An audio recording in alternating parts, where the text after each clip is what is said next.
This is ESL Shorts, episode 1, the discussion video, and we have got a lot to talk about today. We're going to talk about the words spoiled and pampered. We're going to be talking about getting kicks.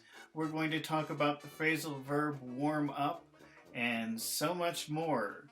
Let's start with the joke of the week and the words pampered and spoiled. Here's the joke of the week one more time.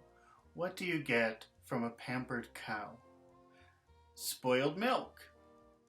The word pampered means to be taken care of, to have all of your needs taken care of, made to feel very nice. You can think of, for example, going to a spa as being pampered.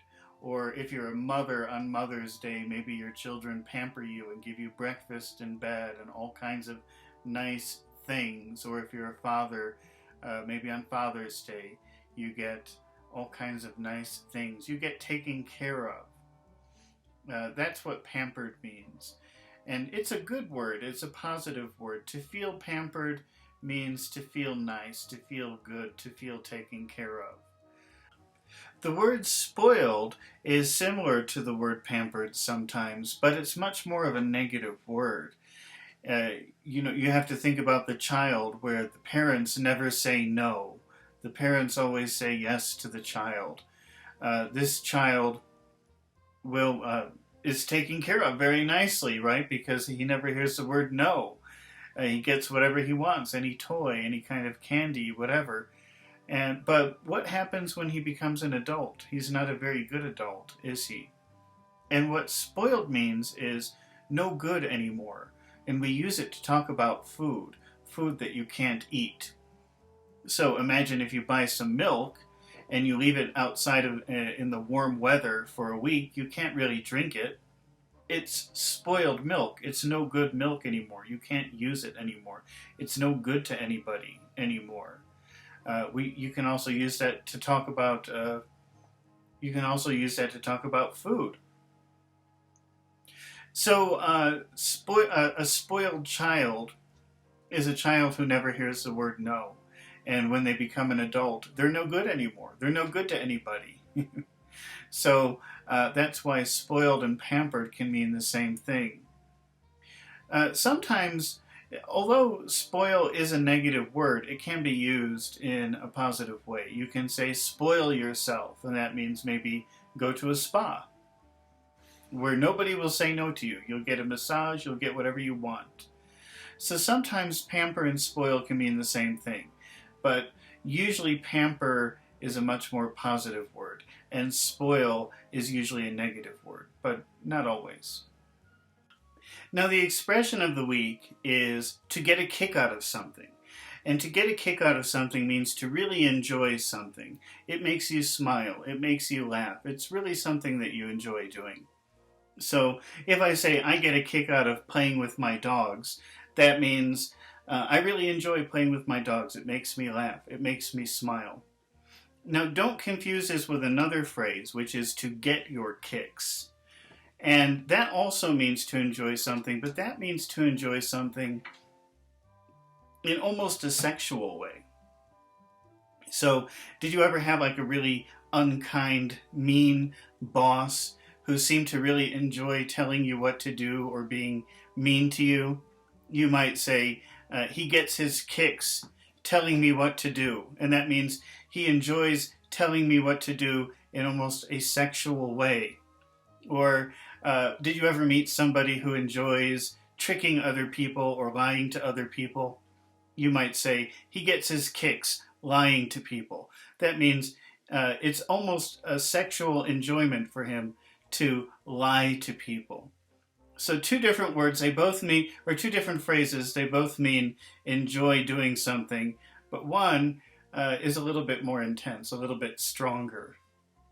Now, the phrasal verb of the week is warm up, and you're probably familiar with that phrasal verb because it's a pretty common one. But as with most phrasal verbs, there's more than one way to use it. It has more than one meaning. And the interesting thing about warm up is it means something different when you can separate the words than when you can't. So you're probably familiar with warm up, meaning to get started with something. So, let's warm up by exercising. Let's warm up by having a conversation, meaning let's get started. And you cannot separate those two words. Those two words, warm and up, must always be together. If you do separate them, that has a different meaning. If you can separate them, that has a different meaning.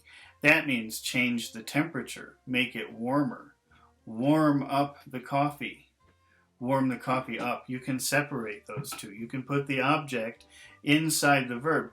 And also, like most phrasal verbs, like many phrasal verbs, warm up has more than two meanings. It can also mean to become more affectionate, to start to like something more. So, at first I didn't like you very much, but now I'm warming up to you. And that means I'm starting to like you more. Or you might say, I'm warming up to the idea. I didn't like the idea at first, but now I'm starting to like it. So, like many phrasal verbs, warm up can have a lot of different meanings. And sometimes that meaning can change depending on whether or not you separate the words, or whether or not you can separate the words. Now finally we have the quote of the week, which is from Oscar Wilde. And that quotation is, "The good ended happily and the bad ended unhappily. That is what fiction means." If you don't know, fiction is a false story, a fake story, a made-up story. And what Oscar Wilde is saying is that the good people had a happy ending in the story, and the bad people had an unhappy ending in the story. And by saying that's what fiction means, he's saying that's false. Usually in real life what happens is the good people have a bad ending and the bad people have a good ending. What do you think about that? Leave a comment and tell me if you agree with Oscar Wilde. Do you think that usually the good people have a bad ending and the bad people usually have a good ending? I think I might agree with him.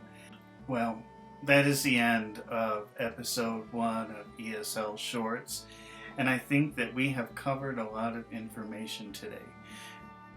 Now, if you found this information useful, please press the like button. And if you feel like you could benefit more, then press the subscribe button. Subscribe to my channel because there's a lot more coming. And I will see you next time in episode 2 of ESL Shorts. Goodbye.